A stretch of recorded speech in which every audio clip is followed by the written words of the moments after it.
And good morning. We are live on YouTube and Twitter. We're going to bring in our Facebook group as well. That's Atlanta Falcons on SI real quick. And then we will get started. We've got training camp coming up today, at least arrivals. And welcome in, everybody. This is the Falcons podcast. This is training camp eve, as the Atlanta Falcons will begin arriving to Flowery Branch today, and then they will be on the practice field tomorrow. I'm sure some of you will be in attendance for one of the first open practices in a while. I'm planning on being there unless something was to change here in a little bit. No, I didn't bother getting credentialed. I've got two guys there that are credentialed. I'll be sitting on the hill. I like to observe. So I'll probably be sitting on the hill incognito and go from there and then give my impressions on. We'll probably plan on having a podcast on Friday because I will not be here on Monday. So we'll do on Monday, a Friday instead.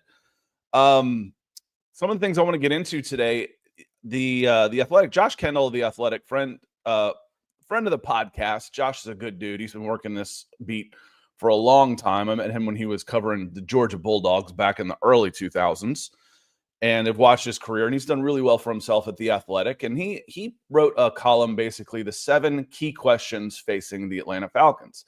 He posed them. We're going to answer them. That's what we're going to go through today. So shout out to Josh for coming up with those, for helping provide us some of the content today. I've got, I want to say some hellos to some people that have already come in. That's why we go live. It's because I like having the interaction. We like having the interaction. Hope you enjoyed being here. But Austin was here nice and early. He says, morning, fellas. Yeah, Nick, I'm still expecting Nick to be here.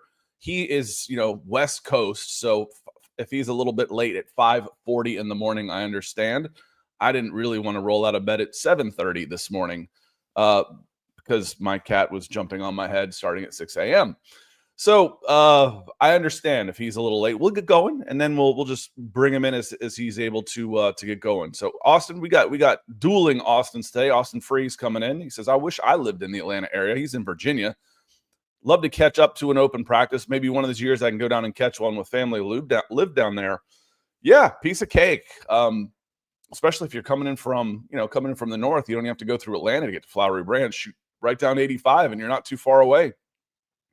John Harrell and his Mustang, he's here this morning. Good morning. Shane Maddox, good to see you as well.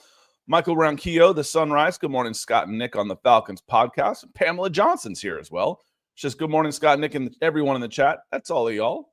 She says, happy Wednesday, 24 hours before training camp starts. And like I said, lots of questions surrounding the team this year. With so many new faces, there's really only one key new face on, new-ish face on the offense, but it's a big one. When we talk about, another starting quarterback, a different starting quarterback starting for opening day for the Atlanta Falcons, and we're hoping that this will be the same starting quarterback for the next 10 years instead of, what is it now? 21, 22, 23, 24, 25. This is the 5th straight. We're like Cleveland territory now. We've got the 5th straight different starting quarterback for 5 years. So hopefully we're able to throw in some continuity here. Some out in California, you're up bright and early as well. Xavier, good morning. Pamela is going to be there. Let's see. Greg says, on the hill, man of the people. Yeah, I am just not a bureaucracy type of person where I have to go in and ask permission and do the paperwork and submit forms and all that kind of stuff. I just kind of ease in and cruise in where I can be. And then if I don't have to talk to somebody to get something done, I'm not gonna. So I can watch from the hill just as easy as I can watch from the sidelines, y'all. So I'm looking forward to it. Nick is here, chomping on a little granola bar or something, some baby food or whatnot. Costco. Chris Walker says, good morning, Scott, and everyone watching. How long does training camp last? Well, it's kind of fall camp is kind of all through opening day up until cuts.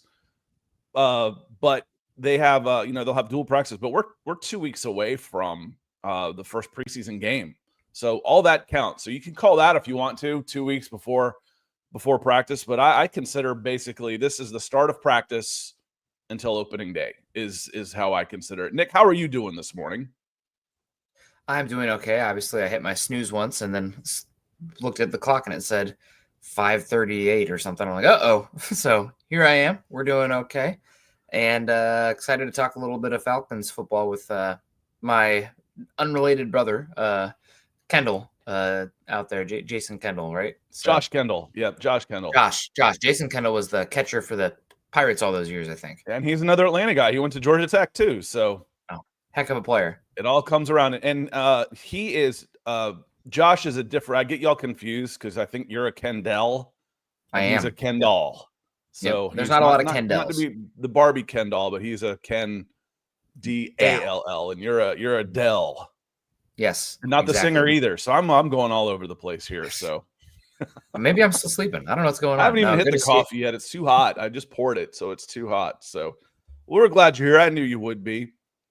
He says, but as far as Chris, this is the start of practice. They call it training camp, OTAs, mandatory mini camp. Those are different because there's breaks between them. So I get that, but this is the start of practice. They won't have a break again until maybe they get a couple days off for the bye week. So this is the start of the season, y'all. We're here now. Larry, what it do? Scott and Nick, good to see you. But AJ says, for those of you who have gone, how exciting are these open practices? Is it just fun to be there? I can't imagine they show a lot of stuff in these practices. AJ, you are 100% right. They are mind-numbingly boring as far as the football action goes, but it's still fun to be out there. It is, and when you're a huge fan, just going out and see, it's like, how exciting would it be to watch Mark Tremonti in warming up his guitar on the just going through some riffs and stuff. For, if you don't know anything and you're not a fan, you're like, oh, that's kind of boring. If you are, it's like, I paid extra for that. I went and saw the VIP session and watched him do a sound check, and it was one of the coolest things of my life. So as far as the football action goes, there ain't a whole lot. They're not hitting. There's not a whole lot. But if you are a fan and you want to be around it and you want to be around other people who are excited to be around it, it's pretty awesome. It is. So I don't go a lot, because I'm there for the football action more than anything. And there's not a ton. We're not going to learn a whole lot until about week 4 of the season. So, but we can start making some impressions for sure, AJ. Yeah, and it's fun just to kind of see the guys. I mean, sometimes it's about the autographs, right? Or they're running away, and you can have a chance to talk to one of them, see them up close, not just through the TV screen or phone screen or whatever, your computer screen, however you're watching the games, wherever you're at. So it's fun to be a part of it. And, that is fandom, right? It's the tribe that you're with there. So a lot of fun doing that. Yeah, so it is that way. But Jerome 69 says, morning, Scott. My eye will be on the DL coach, Ollie, and how the pass rush develops. Yeah, hopefully they'll do some one-on-ones and stuff, and you'll get to see those. But every time I'm there when they do the one-on-ones with the linemen are 150 yards away from the field.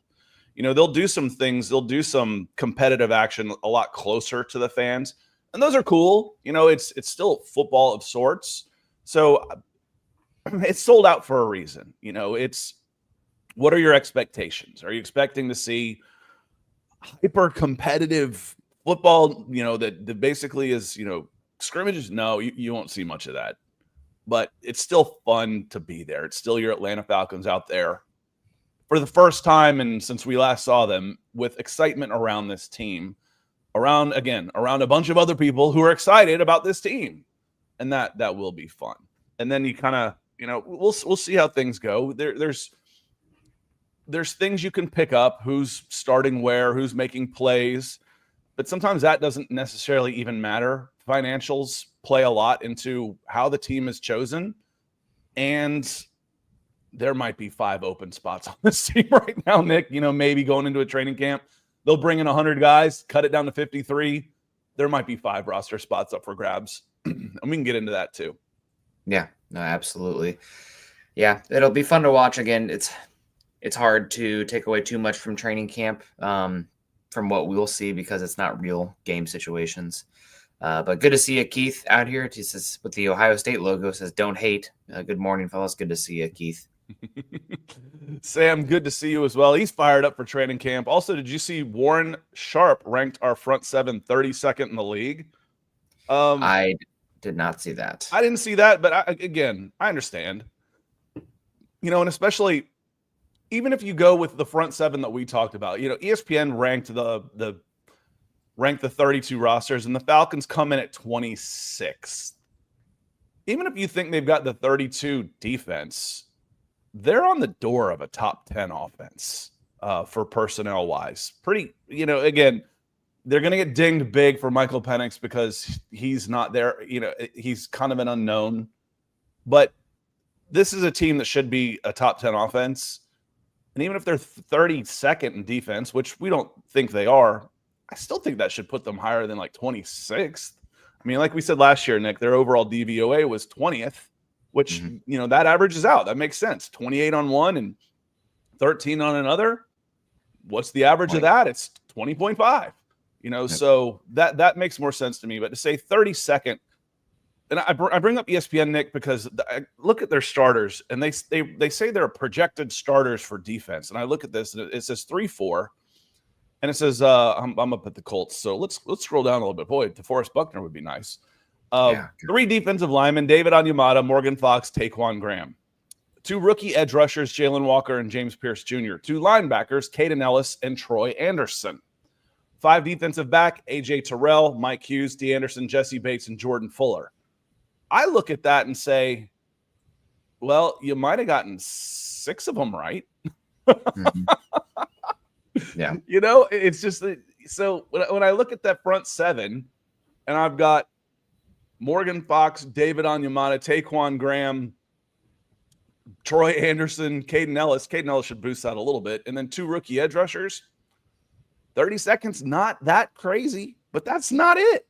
That's not the front 7. Divine Diablo can play. And then again, Rrook should be in there too. Zach Harrison, I think it's more of a 4-man front, and we can go 3 and go bigger than that, and they'll put 4 on the line of scrimmage anyway. So, and then on the backside, I think most of us are expecting Xavier Watts to be a starter by October 1st at the freaking latest. And I don't think any of us want D. Alford as the starter at nickel. So, there's a lot of almost misinformation out there. There's a lot of changes on this team, and the national media hasn't caught up yet. There's just a lot of unknowns, and until they prove it on the field, there's going to be doubters because the baseline has been the Falcons' defense has been pretty bad. So, it makes sense for the fans to be like, whoa, we got all these new pieces. But for the media at large to be like, well, you've had new pieces. You've had new pieces over and over again, and you keep staying down at the bottom for the most part. So the way I see it is it's got to improve. The Falcons defense has to improve. It really can't get any worse than it was last year. Even if they're giving up, an improvement would be giving up 3-play drives in 3-play 1-minute drives and giving up a bunch of points. That would be an improvement. Getting the ball back to your offense, giving up points. Because you know what they did last year? They didn't let their offense touch the ball, and they still gave up points. So quick scoring drives would be an improvement over long paint-out Novocaine scoring drives that we had last year. Yeah. I have a hard time picturing this defense being worse than it was last year. I can't even fathom that. But Josh, we're going to go through some of these questions that Josh had. And the very first one he had was, how accurate can Michael Penix be? Because last year, other than Anthony Richardson in his 3 games, he was the least accurate quarterback in the NFL of guys that had like 50 throws or more. Mm-hmm.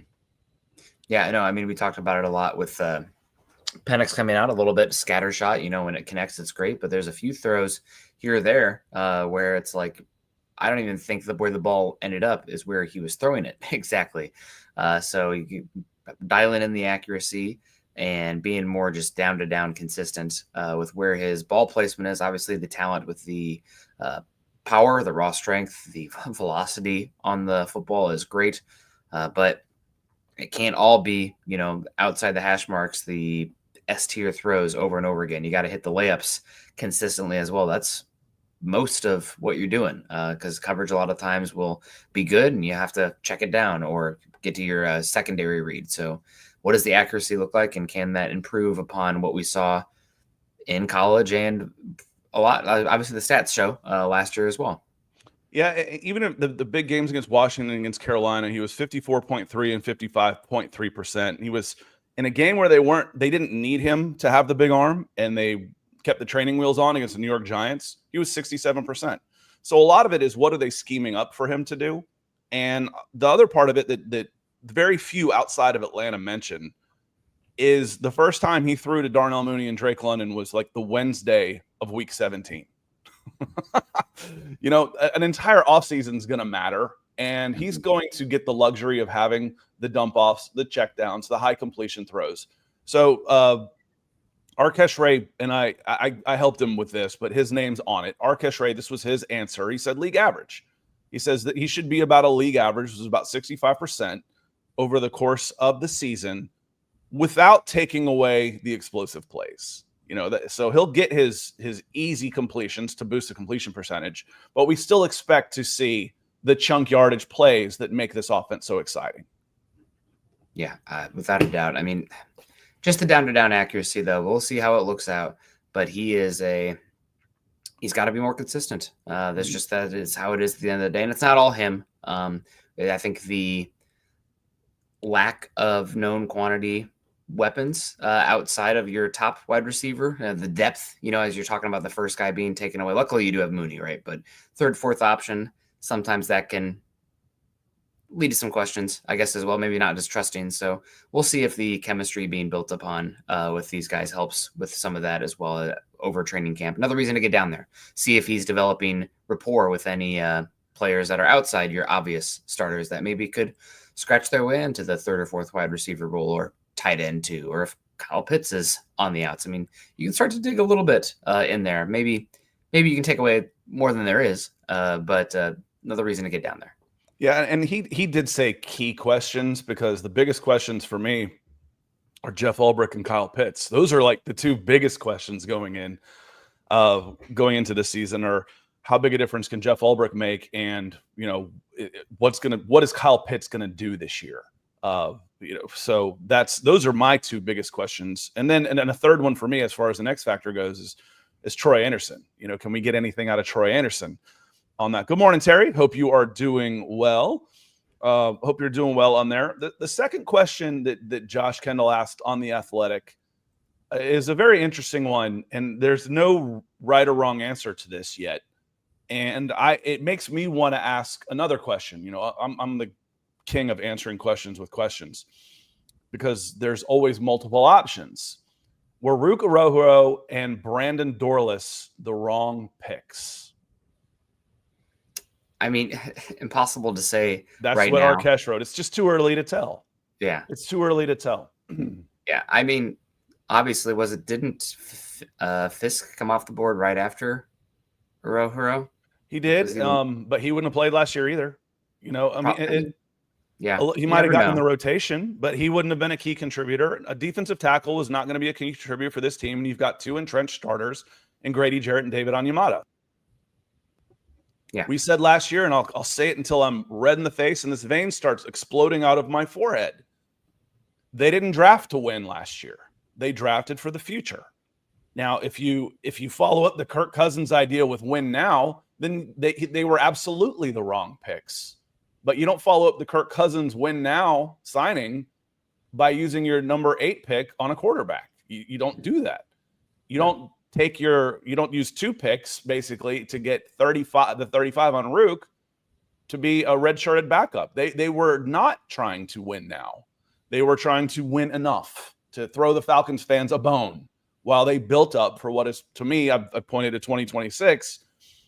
When Kirk Cousins would be off the books for money, you got Michael Penix starting in, you got these young guys that they drafted all ready to come in at once. So if you were trying to win now, yes, he was absolutely the wrong pick. You needed a defensive back. You needed Cooper DeJean a hell of a lot more than you needed Rrook Arroyo. So, but they weren't trying to win now. This wasn't a Super Bowl team.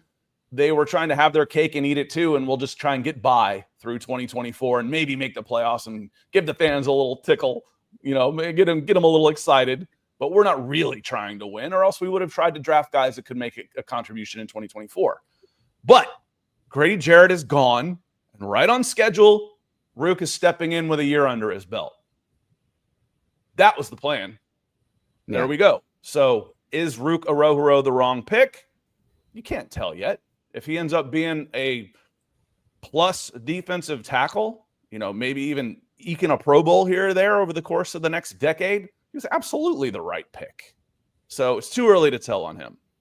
Yeah, the only one is obviously Fisk played incredible last season. So had the fact that I think he was the next defensive tackle off the board, maybe even the very next pick, makes it be like, did you misevaluate that one? Which, I mean, only time will tell. Rrook's younger, more of a prototype with the build, where Fisk is a little bit more not a good run defender at all.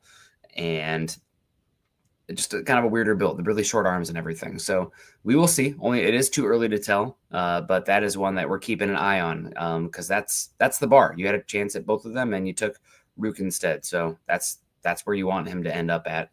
Dorless is a tougher one because he's a fourth round pick. Yeah. If he's a rotational guy, he's a hit. That's a day 3 pick. If you can get a good, solid, consistent player, that'd be like saying, was Taquan Graham the wrong pick? Taquan Graham was, I think he's a 5th round pick. He's been a great pick. I think he's been a great pick for the Falcons. Maybe 4th. He was a day 3. So I kind of take Dorless out of that question, because I'm not looking for necessarily to get impact players in the 4th. I'm looking for guys that I think can make the roster. The hard thing with, I'll disagree a little bit on the 4th round, because a 4th round pick's a lot different than a 7th round pick. Mm-hmm. And you can find key contributors. It's just a lot of times they are special teams studs. But on that if I'm using on a premium position like a defensive tackle, and he ends up hitting, I'm good with that. I don't care what my team needed at the time. If I get a contributor at a premium position on day 3, I don't care that I didn't fill a need. I'm not going after it wouldn't have made me any more excited necessarily to have a 4th round corner in that spot. I don't care. The pick was, who can I help win now? Was I needed a corner in that spot. At least that was the biggest need going in, was probably a cornerback or a safety, but definitely a defensive back. And you weren't going to use a defensive tackle. So again, throw win now out of the window, and it could absolutely be the right pick, because the Falcons were I always say they lie so much they don't call it lying, but the win now thing wasn't really a thing. It just wasn't. Watch what they do, not what they say. And every single move they made after signing Kirk Cousins was not a win now move. Until they tried to get Matt Judon and Justin Simmons, but that was in August of last year. And those just kind of fell in their laps. Here we go. The third question on there was, can they snap the playoff drought? That should probably be the last one. Can they snap can the Atlanta Falcons, who haven't made the playoffs since 2017, can they snap it this year? Yeah, there's no doubt at all they can snap it this year. Obviously the Buccaneers have been the cream of the crop in the NFC South, but they have gone through transition once again on the offensive side of the ball with the offensive coordinator, and the hokey pokey that was going on with Liam Cohen there. It was a little bit ugly. So he didn't have to get to bring a lot of the staff with, but still, we'll see if that holds up. The defense is a year older as well, and there's a lot of talent to be had in Atlanta. The Saints are terrible. Saints are one of the worst teams in football probably this season, and the Panthers probably are jury's still out on them. So can they make the playoffs? They beat the Buccaneers twice last season. I think they have a young quarterback whose ceiling is still unknown. Absolutely, the Falcons can make the playoffs. Yeah, and I think we've predicted playoffs in 2023 and 2024, and they've fallen on their faces. I mean, I also picked 2-15 in 2022, and they outplayed that one. So, but this is a roster that should make the playoffs. One of the biggest questions that again he said key questions, not biggest, but what about the improvement at head coach? Again, these are fine margins. You can make 1 or 2 decisions over the course of 60 minutes and 180 plays that change the outcome of the game. Everything else is still pretty pretty level. What has he learned? Time management at the end of halves and at the end of the games, when to use your timeouts and stuff, because we saw them in 2-minute drills. They were pretty effective a lot getting down into field goal range, but field goal kickers got to be better. There's another key question. How much better is the kicking game going to be? Because it's gotta be better. Fourth question here. Will the pass rush have a chance? Will they, basically asking, he didn't ask about Jeff Ulbrich, but can what has been historically the worst pass rush in the NFL for, literally for the ever, not just last year, but the worst pass rushing team in the NFL over its history has been the Atlanta Falcons. It's sad but true. Cue Metallica. Mm-hmm. Will it get better this year? Not just better as in you've set the floor like the overall defense did. That's going to get better through osmosis. But can it be effective? Can it be a weapon for this defense? I think it's still a year too early to say for sure it will be a weapon. You really did obviously go after the edge rushing position, but it's a new defense in general. How do all the pieces fit and work together? There's a chemistry that takes some time that a lot of times it's harder for rookies to figure that out. First round picks, even though you want them to contribute immediately, they're not even necessarily, it's not necessarily about the 2025 season. It's 2026, 2027 as well. So can the pass rush be like the key identifying attribute of the defense this season? If it is, it could be a problem on that front, right? It could be something else wrong, but I think the expectation that's a little bit too early and too high for me. I still want to see it come together first. No, and I still think it can be by committee as opposed to, is Jalen Walker going to be a 15 sack force in his rookie year? No. Do I expect 10 sacks from Leonard Floyd this year? No. Do I expect 15 sacks from James Pierce Jr.? No. Do I hope? I don't like to use the word expect here, but can one of those guys, not Leonard Floyd, but the two of the young guys, end up becoming a 15 sack player for the Atlanta Falcons? Yes, but it probably won't be as a rookie. It's just historically really, really, really hard. It's a lot harder a position than you might think. It's like, oh, what do you got to do? You just got to go get the quarterback. Yeah, but it's very few guys break 8 sacks as rookies. Very, very, very few. But on the whole, can the pass rush with Rrook coming in, a little bit more length and size, a more aggressive front? I've added to the linebacker position, so now I can free up Caden Ellis, who is one of the best pass rushers on this team. Can I get 5 or 6 guys that have 5 or 6 sacks? And there's 35, and then throw in a couple from defensive backs, and I'm in the 40s. A corner blitz, or here comes Xavier Watts or Billy Bowman off out of the nickel slot and get one there. Get a reserve defensive lineman falls into one. Yes, you can be in 45, be at 45 sacks, which would be middle of the pack. I think 45 was like 10th.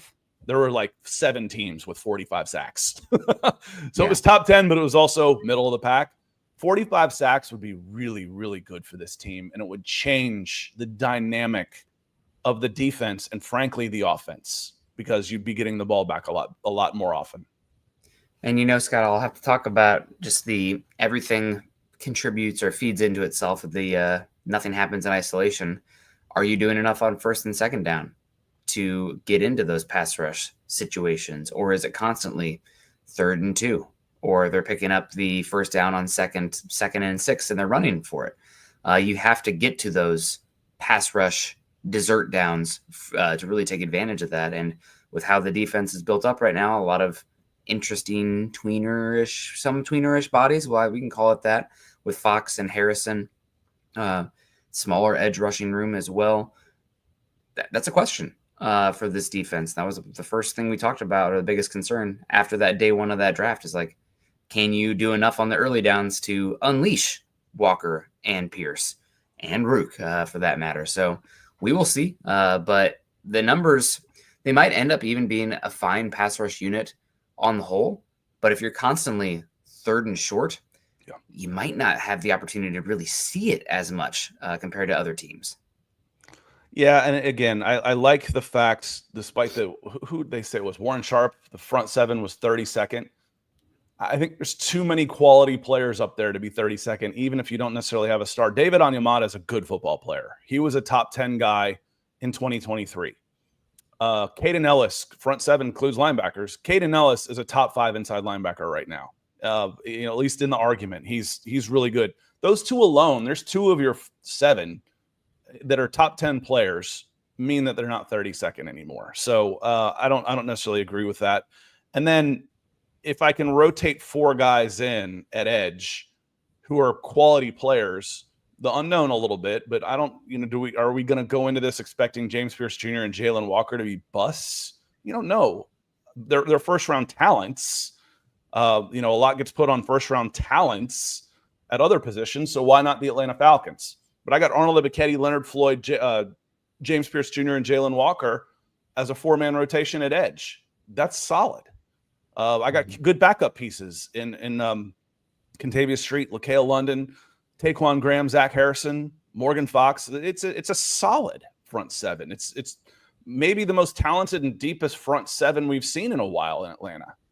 Not 32nd. American Rat Ass, he says, when and why did you become Falcons fans, y'all? And I'll highlight some of the answers in here if we have time as he comes through. My parents was part of the great 70s and early 80s Midwest migrations where the entire states of Ohio and Michigan and Wisconsin all moved south. So I moved here when I was in 1978. I was 5 years old. So I kind of grew up into it. Ended up being I was more of a pro football fan with the Falcons in the 80s, despite the 80s, than I was college until I went to college, and then I go to an SEC school and things changed a little bit. And then I've been working in sports media since about 1999. And I'm not nearly as big a fan of anybody in football, not my alma mater, not the team I grew up watching, not the Atlanta Braves. I'm just not as big a fan as I've got different priorities in life. I quit a job over a football game one time. I was like, I'm going to this game. If you can take me off the schedule or you can fire me, it's up to you, but I'm going. So it's different. But me, I wasn't born here, but I was definitely raised here.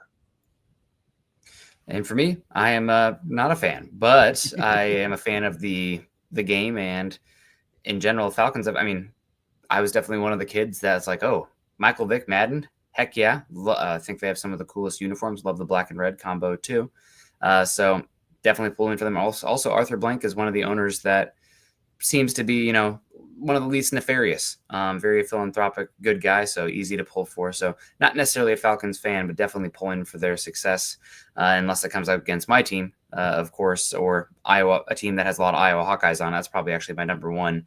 I try to be pretty objective with the Broncos, so I am not objected with the Hawkeyes until they come through the draft. No, for sure. And Scott, dragged me into this. So been at it for what? This is year 3 for Falcons, Scott? You're 5 for Falcons? We've been doing this since Kyle Pitts' rookie year. This is our 5th year doing this, dude. Oh my God. Okay. Yeah, wait till you hit 40 and you find out how fast time goes. Okay. This is our 5th year together, bro. That can't be right. Pamela says Steve Barkowski and Jerry Glanville. I missed the grit splits by just a little bit in the 70s. I was 5 when we moved here, but I grew up. I was an Atlanta guy. It was Hawks, Braves, Falcons for me. I kind of fell off with the Hawks right around 2000. So I was a huge NBA fan for about 20 years. The game changed a little bit, and I was not a fan of the players and team that basically took over that era, which was the LA Lakers. And then the Hawks went in the dumper and I moved. And I got older and things changed a little bit. Your priority shift. I went from, being a teenager watching Dominique and to being, 25 and needing a job. So things changed a little bit, but I grew up here. So I was a fan of the hometown teams, kind of a curse. And like I've said, I was born in Cleveland and raised an Atlanta sports fan. There's a reason I'm a cynical SOB. I have earned it. By God. Next question I wanted to get to on here was, how much of the load can Bjon Robinson carry? A lot, but he shouldn't have to because you have Tyler Algier. You have 2 good backs. I'd like to see them both utilized and keep them fresh. It should not have to be a one-man show when you got 2 talented backs like that. Yeah, and that was kind of Arkesh's answer too, and I filled in a little bit because he actually left off Tyler. he threw in, and that's why Bjon. There are several reasons why Bjon shouldn't have to burn Bjon Robinson to the ground. And we've talked about, I don't really want him to get more touches this year. He had plenty of touches last season. I want him to get more efficient touches. I want him to have, and so does he. I want to have more touchdowns, more explosive runs. I don't want him to be burned out at the end of his rookie deal. I'd love to see Bjon Robinson be a Falcon for 8 to 10 years effectively. And you don't do that by getting 400 touches a season. It doesn't happen that way. But Arkesh, in the article I linked in there, he didn't even mention Tyler. I wrote him in after the fact. But he's talking about, the with Michael Penix Jr. and Drake London and Darnell, the passing game is weapon enough that they can lean on the big left arm of Michael Penix Jr. to win games without having to be completely reliant on Bjon Robinson. So I agree. I absolutely agree. The follow-up on that, and now that we're talking about Tyler, was what is Tyler Allgeier's future, beyond 2025 and beyond? It's going to be probably somewhere else because you probably cannot pay Drake London and Bjon Robinson, who will be coming up for new contracts here, and Tyler Allgeier. So appreciate his time right now. He's a fun player. Obviously, Kyle Brandt's not with. No, he is still. He's still with Good Morning Football. That was Pete Schrager who left. But the angry runs might be winding down here in Atlanta. But talk about a 5th-round pick hitting, Scott, a day 3 pick. I mean, that was a heck of selection out of there from BYU. And I'm imagining he's going to get a decent contract for the running back position, probably more than Aaron Jones got this season. Yeah, I think so too. I think they could afford him. Again, you've got, if depending on what Kyle Pitts does, and that's one of the questions here is, what does Kyle Pitts do? And I'll wrap that one up real quickly. You've got him on a 1-year, $11 million guaranteed deal on his 5th-year option. That's a gamble you take this year to see how he does. If he does great, you franchise tag him. It'll be about $15 million on another 1-year guaranteed deal. If he doesn't like him like that, you shop him. But now you are at least negotiating from a position of strength because he just is coming off of a good year. The idea of trading Kyle Pitts right now, selling low after he's had 3 straight bad years isn't smart. You're going to take an $11 million gamble on him, and if it doesn't work out, then he's gone, and you move on. With Tyler, I think if he's in the 7 to 8 million range, he's affordable, but Bjon Robinson is also going to be $7 to $8 million next year on the last year of his rookie deal. You'll have a 5th-year option. Would 2 more years be enough that you've gotten the most out of Tyler Allgeier? If you were to get him a 2-year deal worth $20 million with 15 guaranteed, is that enough? But do you want $20 million in your running back room? We talk about this all the time, Nick. The Falcons have 3 top 100 players, top 50 players from PFF. They're all in non-premium positions, so you're ending up having to spend a little bit more money for not having the premier guys. But you got Jesse Bates, safety. You got Chris Lindstrom, guard. And you've got Bjon Robinson, running back, where you really like those top 50 to be at wide receiver, defensive end, offensive tackle. Quarterback. Yeah, quarterback. That's the one I actually meant first. You're absolutely right. Thank you. And maybe it will be. You got Drake London and Michael Penix coming in on rookie contracts on the ascension. But I don't know that I want $20 million in my running back room, Nick. Yeah. Even if I can't afford it. Also, would Tyler accept that? This might be his last contract given the volatility of the position. And I could see a 3rd or 4th year being a sticking point for him, even if you are equitable in terms of the average per year. Why would I take the deal that has less guarantees when this second contract for running back, probably the last one? You never know. At least the real money maker, and probably whatever team's next, they're going to really use him for sure if they're paying him. So, yeah, I don't think it makes sense on both sides. Obviously, things can change. Right now, we're assuming health for everybody, but with the circumstances the way they are, I think it's likely that he walks, and you're happy to have found a 5th-round pick and just use a top 10 pick on a top 50 player in the NFL running back a year later or 2 years later. So That's No, it just was how a it year worked later out. because It was Kyler a was year coming later. off of the rookie record. Yep. He set the rookie rushing record for the Atlanta Falcons, and then they went and drafted Bjon at number 8. Okay, it's a long-term play. Maybe you can play the comp game for a change. I don't expect to because the Falcons are pretty active in free agency. That's new, newish. Again, the first half of my Falcons life, they weren't active in free agency. That only changed with Arthur Blank.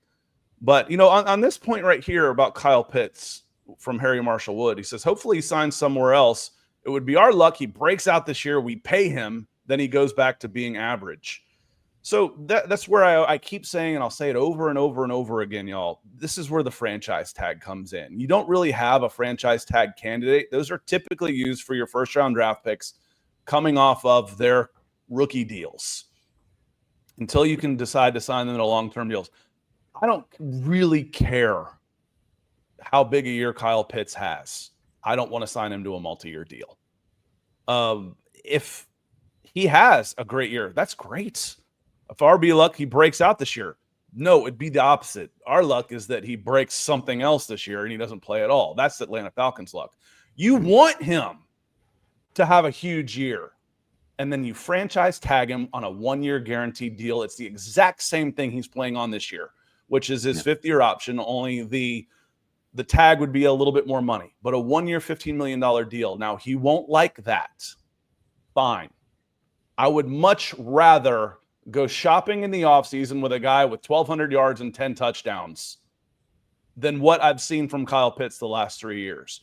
Negotiate from a position of strength. That's the gamble the Atlanta Falcons are taking this year, and it is a smart gamble because at the worst, it costs them $11 million. That's the worst case scenario. Kyle Pitts does 0, sits on the bench, and it costs the Falcons $11 million. Those are the kind of gambles I like, Nick. I call that one's a pretty low risk, high reward. Yeah, no, very much so. And you're right. You have the tag in your back pocket. So if he plays this season, you have the ability to use it, and it just extends the negotiation window.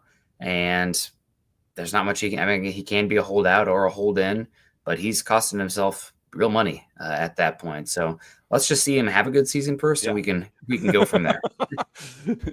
Yeah, good thing. That's the key. We want these guys to succeed. We want them to have. Oh, how are we going to afford them? Well, let's find out. Let's find out by them having huge years. That would be that was absolutely what you want there. Finally, the final question on here. Is it going to be, and this is a trick question, Nick, you know how I feel about this. Is it going to be all 11 personnel all the time like it has been in the past? Is it still going to be all 11 personnel all the time? I don't think so. Personally, Real quick, for those of you listening, all 11 personnel is 3 wide receivers, 1 tight end, and 1 running back. That's what 11 personnel is. I don't think they will. I think they'll try to work in Warner a little bit more. But you do have 2 very strong factors that lean into the 11 personnel. Well, 3, I guess. The personnel itself, the players you have, probably you don't see 21 very often anymore, which is your 2 running backs, 1 tight end, and seeing Algier and Bjon out there. I mean, maybe Bjon can be split out from time to time. Not really getting that as much with Tyler Algier. But you might see some 21 in that sense. But you have the personnel itself. You have what Michael Penix was good at in college, which was a little bit more spread formation and even like 10 sometimes, but definitely 11 personnel out there with shotgun in Washington, out here in Seattle. And then also you have Zach Robinson, who's just recently, it had been the Rams had started to use a little bit more 12 personnel and tight formations. Obviously, they went out and got they took Terrence Ferguson pretty early in this last cycle. They have tight end from Western Kentucky, whose name's escaping me right now. Decent player as well. So maybe there's a revolution going on in Los Angeles with McVay. But Robinson comes from a little bit more of the 11 personnel all the time, McVay. But you hope that they can get a little bit more versatile out there. I guess the question really comes down to is, does Warner step up enough to earn that, or Pitts step up enough to earn that? And what is Penix comfortable with? So here's what I said. This depends a lot on Kyle Pitts and what you decide to call 11 personnel. Because we talked about the the camp battles, the position battles on offense are fairly well set, but I think there is one, but it's a 3-man for 2-spot camp battle. It's Ray McCloud and Kyle Pitts in the slot, and it's Charlie Woerner and Kyle Pitts at tight end. So where do you use him? If Kyle Pitts is in the slot, I'm not calling him a tight end. I don't care if he is out there. And they call him a tight end. I'm not calling him lined up as a tight end if he's in the slot with Charlie Woerner playing tight end. That's still 11 for me. So it will probably be getting written down as 12. Oh, they've got 2 tight ends out there. No, they don't. Kyle Pitts is not a tight end. Drake London is a better blocker out of the slot from him, and he's huge. We don't call him a tight end. So if Kyle Pitts is in the slot and he's taking snaps away from Ray McCloud, I still consider that 11 personnel. Now, if he shifts over and puts his hand in the rubber pellets next to Jake Matthews while Charlie Woerner's lined up on the other side, that's 12. Now he's lined up as a tight end. He is a tight end. That's 12 personnel. But I think it will be mostly 11 personnel, with the rotation being between Kyle Pitts and Ray McCloud at slot, and then Charlie Woerner, who took away Kyle Pitts' snaps at tight end the last half of last year. I don't think Charlie's going anywhere, y'all. Again, on this ESPN projected starters, they've got 11 personnel, but they've got Kyle Pitts starter at tight end. I'm like, if there's only one tight end out there, I think right now it's going to be Charlie Woerner. And then you've got your slot receivers as Ray McCloud and Kyle Pitts. You'd like it to be Kyle Pitts. I mean, you'd like it to be Kyle Pitts to step up.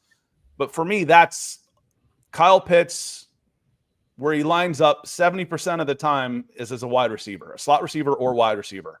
That's 11 personnel. That's not 12. I don't care what the statisticians call it. Kyle Pitts has played wide receiver 70% of his snaps in Atlanta. Went down to 50 last year. But you know what else, Nick? You know what else went down last year? His overall snap counts. Mm-hmm. His overall snap counts went down last year. It will be curious. I mean, this is year 5 for him, and he came in as a really young player overall. There is still, he's never going to be a dominant blocker. There are not many dominant tight end blockers, but he still can improve in that realm as well. So I guess another factor is, can Pitts do enough and improve enough and keep building his body healthy to be a little bit more effective in line versus this Charlie Woerner out. Yeah. Or just, again, more 12 personnel in general, where they're both attached. He can be the F. That's fine. But yeah, big question. The big season for Pitts, no doubt. And I think we've seen enough now that I'm not putting my eggs in the basket, but I'm also not discarding him like nothing either. But anything you get will be gravy. I agree with you. I agree with you 100%. And I think it is a low risk.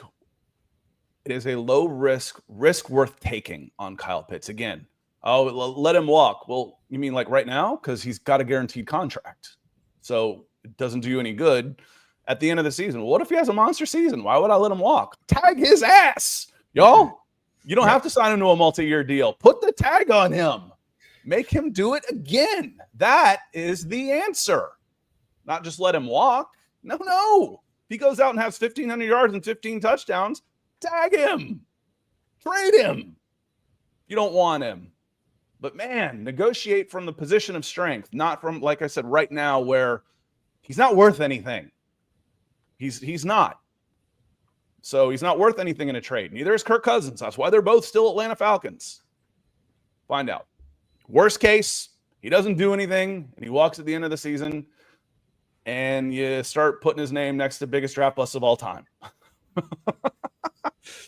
Those were the 7 questions, y'all. What questions do you have? And we're just about to get out of here. Yeah, and Brian says, Pitt's snap count went way down back half of last season. Charlie Woerner had more snaps than Kyle Pitts at the end of last season. And Ray McCloud had a career season, had 700 yards of receiving. What that is good for, the competition. The competition is good. Mm-hmm. If Kyle Pitts, and again, Nick, we've heard this before, and I just vehemently disagree. A lot of the Falcons season depends on Kyle Pitts. Baloney. He's like the 5th option on this team if he's not playing. If he's not. Last year he was. They had a number 6 offense overall. No, Kyle Pitts is an X factor. He's not something that the Falcons are depending on. Yeah, no doubt. He is a lottery ticket at this point, a very expensive lottery ticket or investment, but, it still could return some value, and you've already paid for it. So we'll see how it plays out. Rusty Moore, Kyle Pitts doesn't have that dog in him. Body language is awful. Possible. I mean, sometimes the guys, it is a grind. Not everybody can be George Kittle, essentially a WWE wrestler out there, which, that's Jeremy Shockey. Yeah, no, exactly. So still though, talented young player, has a lot of upside, even if it has been untapped for the most part to this extent, but he still had that amazing rookie season. So we know it's in there, and we'll see what this year brings. I mean, it's a big year for him and the future Pitts generations and family in general. So we'll see what it looks like. I don't know if I can find his snap counts from last year. Game logs, 2024 snap counts. Here we go. No, the last 4 games of the season were 4 of his lowest snap count games of the year. So playing under picks, and probably one of the reasons. Oh, sorry, I forgot to actually read that question. So sorry to those of y'all listening. Brandon, good to see you. Brandon says, how much of that was Kirk falling off a cliff? Did his snap count bounce back the last 3 games? No, it went down. It went the other way. Why? Because they wanted more protection in there than Kyle Pitts was going to. So Charlie Warner is a personal protector. He's one of the top blocking backs, tight ends, if not the top blocking tight end in the NFL. So when you brought your rookie quarterback into play, you wanted Charlie Warner on the field. I bet he lined up 99% of the time. Where? Next to Caleb McGarry, right, Nick? Yeah. So that's part of it, y'all. So that's part of it. When Kyle Pitts is, you can't. Do I want Kyle Pitts lining up over there with Caleb McGarry right now with Michael Pitts out there? And certainly not his first 3 games. So that was part of it too. Definitely part of it too. Good question though, Brandon. Low Country coming in. Remember that the Falcons had the number 6 overall last season. I've been streaming it from the back here. I write it down all the time because I was on a fantasy football. I was on a fantasy football podcast on Friday night, and I said I want to do a little word association with y'all. I don't want you to think. I want you to answer. The Falcons finished where in total offense last season? And they said, and they kind of started like stammering. I'm like, don't think, say it. They're like, 25. I'm like, 6. That's the perception around our Atlanta Falcons, Big Low. Even after Kirk Cousins fell off a cliff for 6 games and they went to a rookie quarterback, the Falcons' overall production went up with Michael Penix at quarterback, and they finished number 6. Big Low, I saw your post. I bookmarked it. I hadn't said anything because like I said, I just kind of like to ghost in and out, the Irish goodbye. I don't like to make plans that I can't necessarily get out of. But right now, I'm planning on coming to see you on Saturday afternoon at noon at Tap Diesel. I put that on the calendar. That's the plan. On my way back from Flowery Branch, I'm going to stop in and grab a sweet tea or something with you. So I'm planning on coming. So I appreciate you putting that out there. And if you haven't seen Big Low on Twitter, Tap Diesel Sports in Buford at noon after Saturday's open practice with the Atlanta Falcons. That is the plan. Nick, what's your plan for the rest of the day? I did just want to push back a little bit on the 6 overall offense because I hate raw yardage output as a statistic. If you have a terrible defense, you're going to put up more yards. You're starting at the 20 all the time instead of the opposition's 50. I know. Yep. But they squandered opportunities in the red zone. They were a bad red zone team. So the points were down, but they were having to drive farther, and they were. But the thing is, they were effective. They weren't a big 3-and-out team as far as they were putting up yardage. But I get it. It's like saying Kirk Cousins, you signed him to 4 years, $180 million. That was stupid. No, they didn't. They signed him to 2 years, $100 million. It's still stupid, but let's be honest here. But factually speaking, it was the number 6 overall total offense, and that sure sounds good, doesn't it? It tells me that the potential is yards. There. In yards. Yeah, that's what total offense is, Nick. I didn't say scoring. I'm gonna pull a Scott right now and have an issue with the definition of what ranking the total offense is. Total offense should be a cumulative, all-encompassing statistic, not total offense is yardage. Yards, Nick. Offense, you're trying to change things on us. Total offense is yards. Stupid. They're 11th in EPA per play when you factor in garbage time, and weighted offense for DVOA. They were 16th.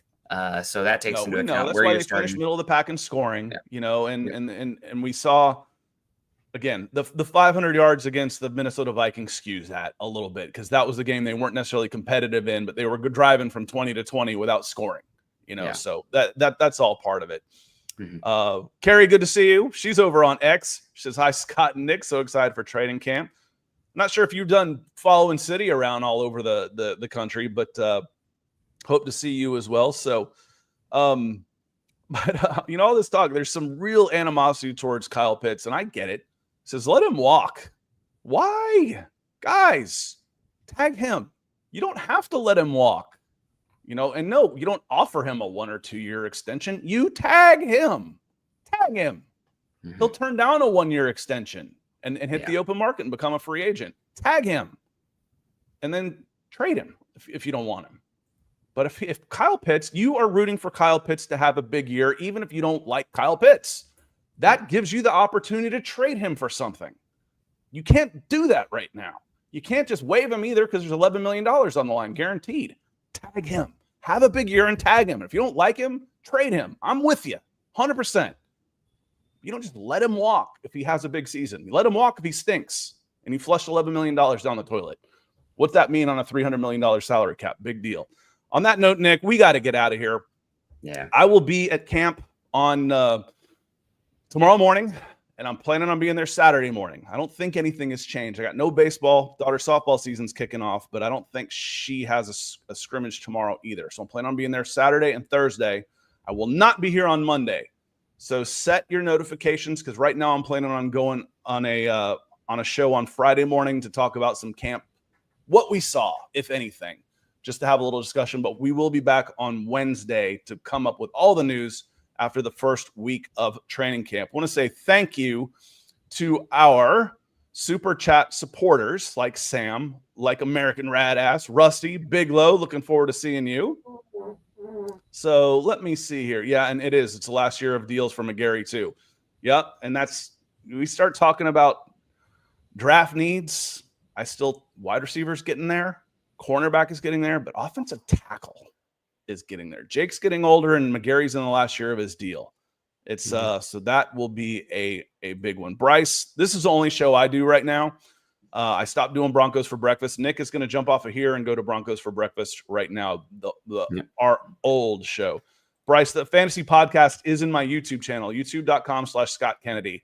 I was in a live stream with them and I was like, I'll just add on my stream. So that just was kind of a spur of the moment thing. So it was, but I put a link back to their show in the description, youtube.com/Scott Kennedy. We're going to get out of here. Nick's got to go. I got to go. Got some work to do. Hopefully see y'all tomorrow. If you see me come up and say, hey, I'm not nearly as good looking in person. So you might not even recognize me when I come in, but I'll be there. Say, hey, and, looking forward to training camp. Thanks everybody for being here. We will see you hopefully tomorrow, Saturday, maybe even Friday. Y'all have a great rest of your week. Peace.